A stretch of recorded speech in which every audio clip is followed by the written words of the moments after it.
Saizi ni saa 6:15 na vile ilisema ya kwamba Papa TV alikuja katika jicho la tatu kutafuta mafanikio, na mimi kama kiongozi wa jicho la tatu la dunia after Papa TV amekubali.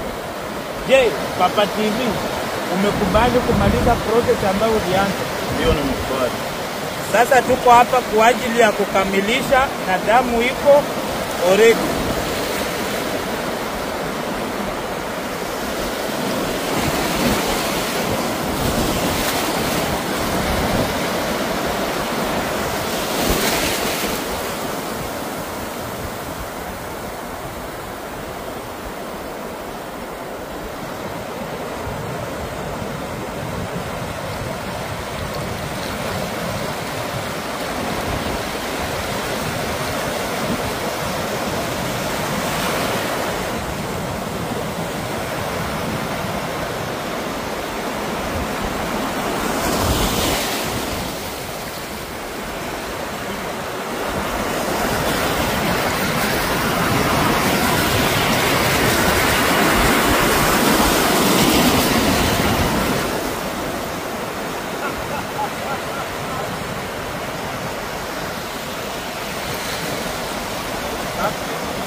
Maisha bila pesa, wewe ni kama wewe ni mfano wa mtu. Kama una pesa wewe ni mfano wa mtu.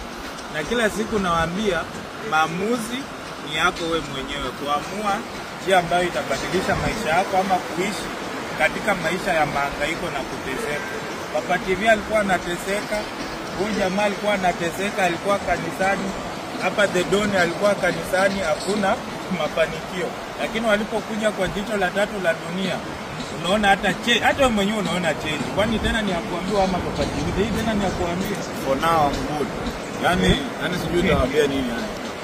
Huko hivi mimi naweza kukuambia wale ambao walikuwa wanasema ati Freemason mara ni mbaya, mara unaoa watu, hakuna cha kuua mtu ama wa familia kwa Freemason. Wewe mwenyewe kujitolea na uamue. Ukifuata masharti wewe maisha yako iko sawa. So hata mimi nilikuwa nashtuka kumbe ni kitu kidogo. Watu waache rumors za watu. Hata sijui utaua mama yako mara ni mtu akikufa ugonjwa wake amekuwa ugonjwa wake. Na mimi ni maamuzi yake kufa maskini. So wacha waongee, lakini mimi penye nimeingia najua nitafanikiwa. Nimeshukuru sana kiongozi. Inasaidia maisha. Mimi jicho la tatu ni. Na ukijua ulikuwa unanisaidia. Hata sijui unanipea. Usitaki mchango wako. Sasa hivi pia mimi nimefika maana. Tena sitasaidia watu. Ndio nimeteseka, hakuna mtu alikuwa ananisaidia. So mimi pesa yenyewe niko nayo, mimi kama uko na msaada sitaki. Mimi nimeshafika penye si pesa kila kitu napata. Kama niko bana ngara, kwani ndio kesho. Tena ni chocha tu, ni chocha. Yaani ni kitu kidogo sana. Kesho utaniona sasa nikidrive yangu hapa, alafu nitaanza kusema nimekunywa damu but mimi mwenyewe nisijasukumwa Nimepata relief. Sasa hii uishi vile una wasiwasi.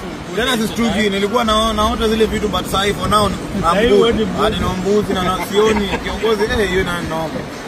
Niko sawa sasa hivi. Lakini hii ya tamu sio. Hii ni kwa kote ya tamu. Abona ni kama lana wo biinje lana.